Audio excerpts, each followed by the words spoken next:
What's up everyone, it's the Pino Guy Potato here, coming at you with a long-awaited second episode of the tutorial series Phantom Forces Bootcamp. In this episode, I will be going through some techniques and tips that are specific to certain maps. And before that, I will of course have to talk about the 3 game modes before I go into any detailed information. And with that, without further ado, let us begin the second episode of Phantom Forces Bootcamp.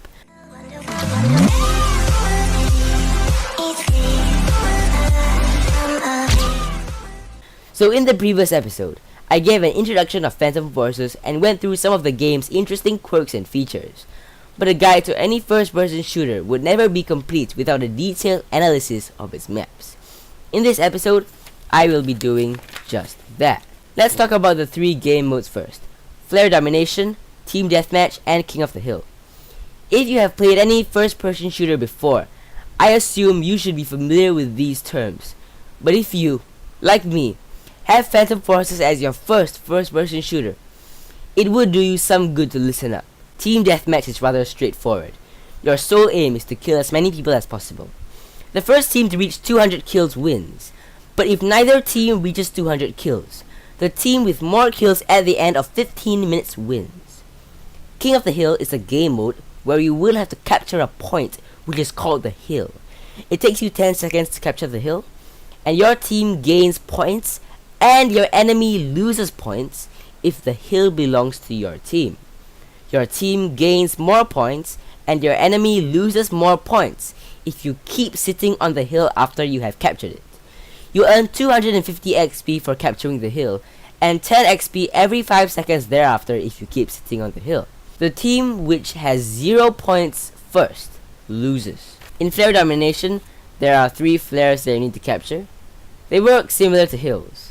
The difference is that you don't get extra points from continuously sitting on the flares, while you do for the hill. And your enemies do not lose any points even if you have the flares. However, you gain the points. Now that we've finished talking about the game modes, let's talk about the maps. The first map, and the oldest map in the game, is CRANESITE. It was the only map back when Phantom Forces Alpha was released in January 2015. It got revamped in July 2017, but still very much retains its original charm and awesomeness. Unlike all the stupid new maps that Stylist Studios has been adding lately, those who started playing in Alpha or Beta will understand this. CRANESITE is famous for being a good map for doing trick shots. There are so many good spots to trick shot from, like the crane, the office building, and the multi-story car park. The reason why these spots are so good is that you can hit both close range and long range trick shots, which means that you can practice hitting your first trick shots here while also going for sick cross maps at the same spots. CRANESITE is also a great map for sniping and assaulting. Its good combination of long range outdoor and close range indoor spots make it a very versatile map. You can use any weapon you want on CRANESITE. I love this map and I think you should too. Some great tactics to use on this map would be camping in a secluded spot of the office building and killing everyone on the crane through a window, or camping on the crane and sniping everyone.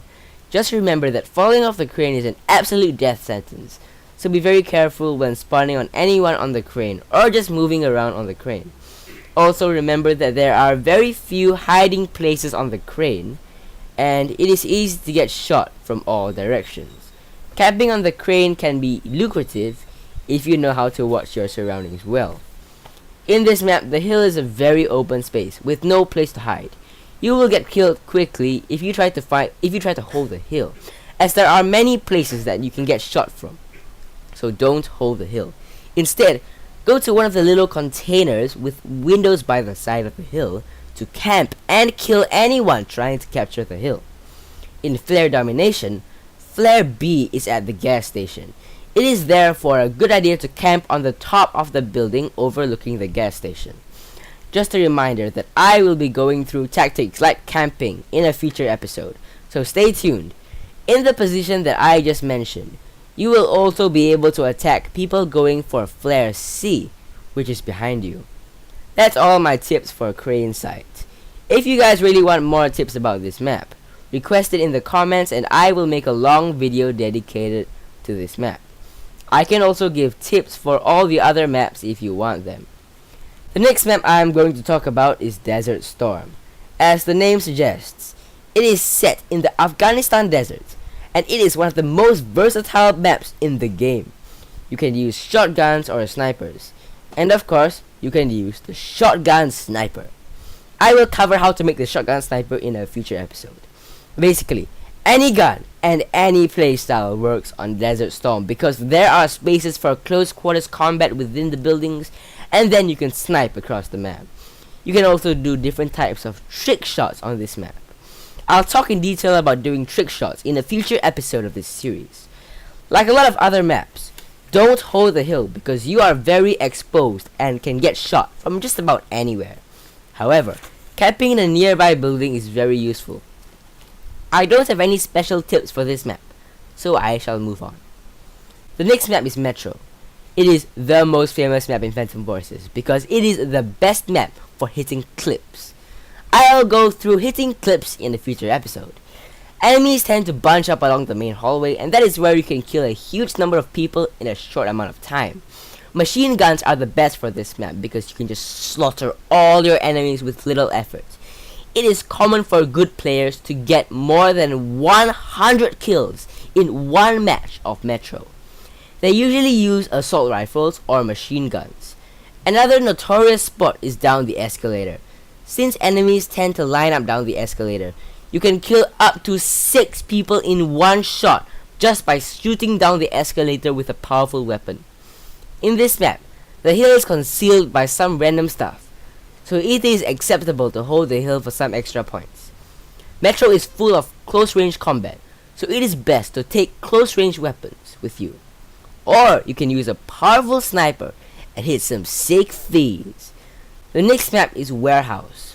When the map first came out, it was called Warhouse, but it got changed for some reason. It is a huge warehouse with loads of tiny wooden buildings that offer little to no protection from the spray of bullets. Paradox Pokey once hit marked a trick shot through 2 of these pathetic wooden buildings. It is an extremely close range map, but there are some open spaces where snipers can be used. The hill seems to offer protection, but in reality, you can still get killed from all directions. Don't camp the hill in Warehouse. Try using flanking to sneak up on people because this is a great map for doing that. The next map is Dunes. It is set in an abandoned motel complex in the desert of Las Vegas. It is more of a long-range map, but close-range weapons can also be used. If you know how to tackle enemy snipers shooting at you from far away, then you should find this map easy. It is generally good to camp the hill in this map. The next map is Suburbia. As the name suggests, it is set in a suburban environment. There are a lot of houses and closed spaces, so a close-range gun is recommended. However, there are some open spaces too, so a gun that can handle both close and long ranges is the best. Some gun recommendations would be the AK-12, M4, Scar H, and AN-94. There is a tree house where you can camp and get loads of kills from, and defend the hill. Do not camp on the hill in this map, you can get killed easily. The next map is Ravo 911. It is set in an oil refinery, as can be seen by the tanks and pumps. Depending on where you are in the map, it can either be a very tight map or a very open map. Choose your weapons wisely depending on where you want to go. Camping on the roof requires long-range weapons, while staying on the ground requires close-range weapons. If you are on the roof, beware of enemies coming up the numerous ladders onto the roof. Also, be on the lookout of enemies across the map. If you are on the ground, you need to be careful of being jump scared from all directions. There is a very dark underground room that houses Flare C. Use this darkness to your advantage and camp in there in wait of unsuspecting enemies coming in to capture the flare. Also, beware of enemies trying to do the same to you. The next map is Mall Construction. As the name suggests, it is a mall that is under construction.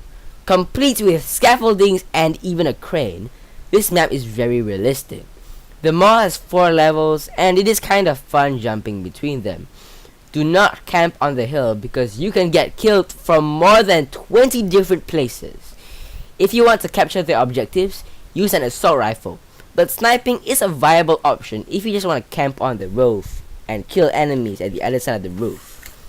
This map is also very good for doing trick shots, as there are so many places you can hit trick shots from. The next map is Ruins, which is a huge abandoned church.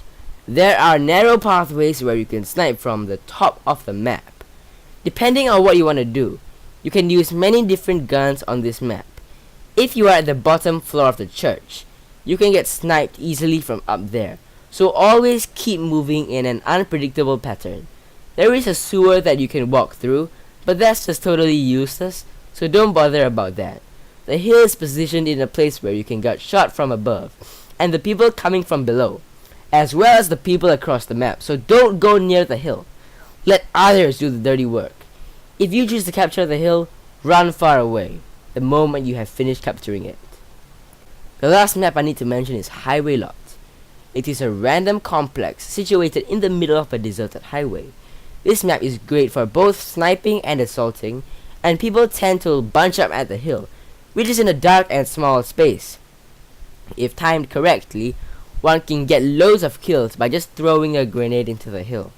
I once got 5 people with 1 grenade when I ran in there and suicide bombed everyone, because they were looking the other way and didn't notice me. One thing this map is notorious for is spawn camping. People have got insane feats while camping at both spawns. Someone got an 18-man feat by camping at the highway spawn, while Osteopenity got an 11-man headshot feat with a triple collateral by camping at the other spawn. If you don't understand some of the terms I am using, don't worry. I will explain them all in the next episode. Highway Lot has a lot of dark, narrow corridors and small rooms in the middle of the building, so be careful when walking along them.